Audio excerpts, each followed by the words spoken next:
part of my whole reasoning was some of it was money. Try to make some money. If Fox was there for a while, we're up. It was about the money. And the more you caught, the more money you made. Yeah. You know what I mean? And But a lot of people got to understand, where I live, where we live, me and John live, you're not going to go out and catch 300 or 400 fox. There's no way. It's impossible. You got to have the animals to start with. Yeah, And then when the fur prices got, I know John come in a little after that. Shit, you couldn't go in a field without there was 4 or 5 cents in the field. yeah, we had a lot of that over, not now, but we had a fair amount of that. No, you know, the next generation, I guess that's what we're worried about, right? You know, and It is. You know, something that we haven't really touched on. Phil just said it a second ago, but you know, most of us probably got into this for the money, right?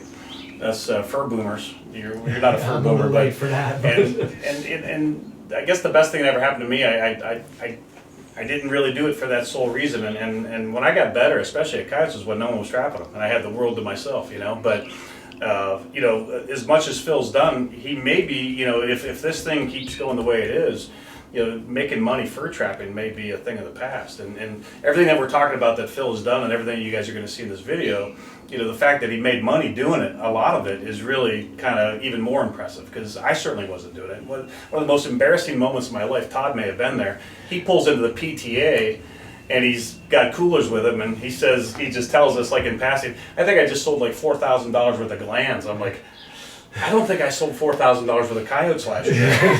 You know, and I'm like, what am I doing wrong here? You know, so he's even making money on that part of it. So, you know, I never did it for that sole reason. I know it started us all down that path, and That's not the sole reason. It's kind of like dairy farmers, man. The dairy farmers, most of the time, they ain't making money at all. It's a lifestyle. Yep.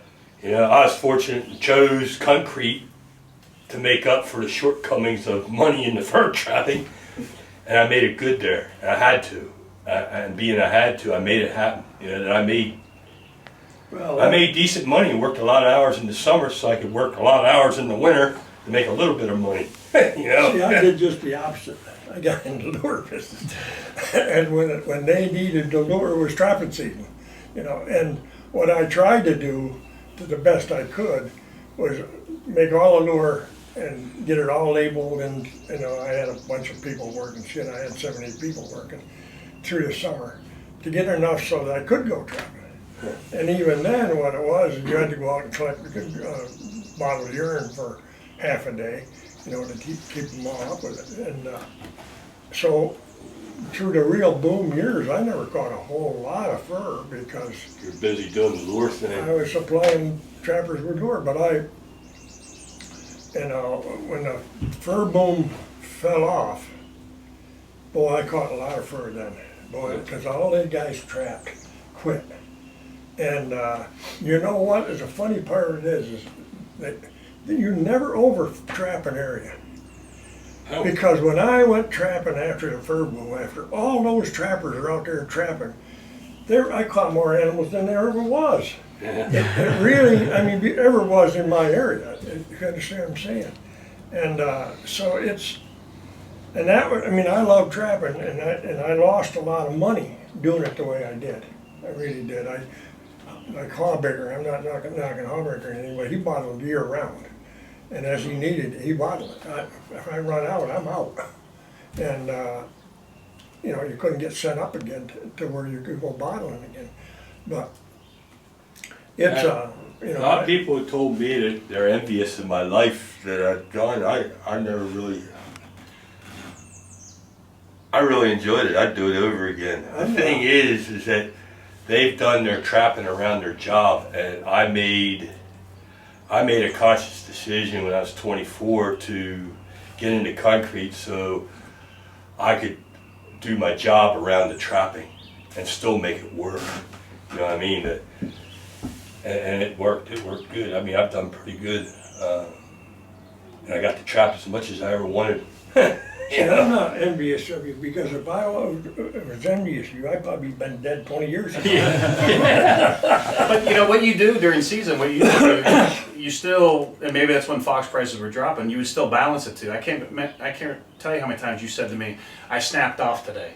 I snapped everything off because I got a big concrete job and I'm going to make X amount of dollars in the next 3 days, and then I'll go back out and I'll reset. You know, and that's managing not only your trap line, managing your life and your home and your mortgage and your family, and you know, that's some guys can only do one or the other, not both. You're figuring out a way to balance the two in a week. Yeah, I've done lots of that. I mean, some people somehow got it in their head that I was working concrete and trapping all that. No, now having my own business in the last 20 some years, there was a lot of times I snapped off and went out and made $3,000 or $4,000 in 3 days. You know what I mean? And then went right back to trapping, where I didn't make near that much money. And another thing I did, I think the best day I ever had is I had a big development in Pottstown. I had all the floors, flat work, and I had all the footers.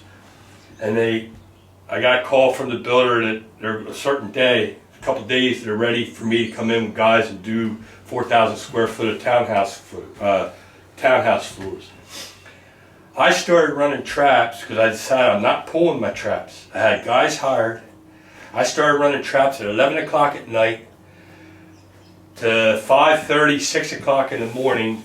Come home, caught 30 foxes out of 90 traps, and then jumped in my other concrete truck, went to Pottstown, concreted all them floors, came home, and I didn't skin. But I was responsible for 4,000 square foot of concrete floor and caught 30 foxes that day. I wonder how many people done that.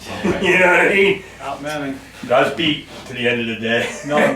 So there's a good question. So how many people have gone out and caught 20 or 25 foxes in a day? That's an impressive feat. How many people have gone and done that and then come home and skinned them? Oh, I did that. And who would want to do that? No, you know, during my 3 weeks, the standard joke in my family is I don't take out the garbage anymore. I don't go to Halloween parties. I don't do anything. I can't possibly do it. I don't want to do it. And I get mono-focused on that, and it's challenging on our relationship with my wife Gita sometimes, because she wants to go to a Halloween party every year, and it's it's October 31st. That's right, the 5th day of my season, and I don't have the ability maybe to multitask and to do those kinds of things. I'm either in or I'm out, you know. But he's obviously doing it, and again, hats off, because I can't do it. Well, the one thing that I always was impressed with, he's got a line out. How many traps on the average line did you have out? In more recent years, 140. I've ran over 200, but that's pushing it. That's really pushing it. Well, you know? you go out there and spring all the traps because the rain's coming. Yeah. Okay. And then he goes back and sets them. You know, that's a job. Yeah, but it's also a job that I don't look forward to. It's, No, I like checking traps. I love checking traps. Setting up a line, not so much, but I do it. You gotta do it or you won't check traps. You know what I mean? But I mean, that's the one thing that really impressed me, because boy, that takes desire, I guess, or energy. Now, the last bunch of years, I've averaged over 20 fox a day for the whole season, probably the last 4 or 5 years. And I skinned probably 95 to 99% of them. The trick is, you don't let any set for the next day, because the next day is a good day too, and then you're really behind and you're tired. You know what I mean? You just get disciplined. You do it. You keep a discipline in it. That's Wait, when I was going down to do that article, I got down there and it was dark, so I got lost. You know, and called, he come, got me. This was late. It was 8 o'clock at night, and we went and had supper at this time. And he goes to bed. We go to bed. I was in bed on the couch there, and it seems like my eyes just got closed. And he said, "Come on, it's time to go again." Gee, kids, I don't know. He couldn't have slept over 4 or 5 hours. And we're out there checking traps in the dark. And I finally said to him, I said, "No, why in the world are we checking traps in the dark?" Well, there's a lot of people I don't want to know I'm trapping here. And he was trapping on them horse places there where they. fox hunters. Yeah. So Night vision, the whole 9 yards. I was geared up for that. Switches for lights and everything. I did a lot of that. he checked a lot of traps before it got daylight. You know what? You get a lot more done. There's no traffic. Yeah. There's no traffic at Good 2 thing and you 3 drive. and 4. And people say, "Whoa, aren't you chasing fox away?" Probably. I'll catch them the next day. I ain't worried about that. You know what I mean? You set your line up that they aren't sticking out where every car can see them. And I made some mistakes. I learned the hard way. But and there's certain areas that are like that. Well, you run your line that they get checked about as close to daylight as possible. That less chance of that happening. But and traffic. I'm telling you, I can check twice the amount of traps before rush hour in the morning than I can after rush hour in the morning. In my neck of the woods, there's a lot of vehicles, a lot of cars, a lot of red lights. You know, not too many cops out at 4 or 5 o'clock in the morning on a weekday. So you don't have to completely come to a stop at a stop sign. You know what I mean? You know? You took advantage of that. Yeah, you always do. You know what I mean? That's how things work. Come over Yeah. a bank like that and it's a 4-way and I'm thinking, what is he gonna do?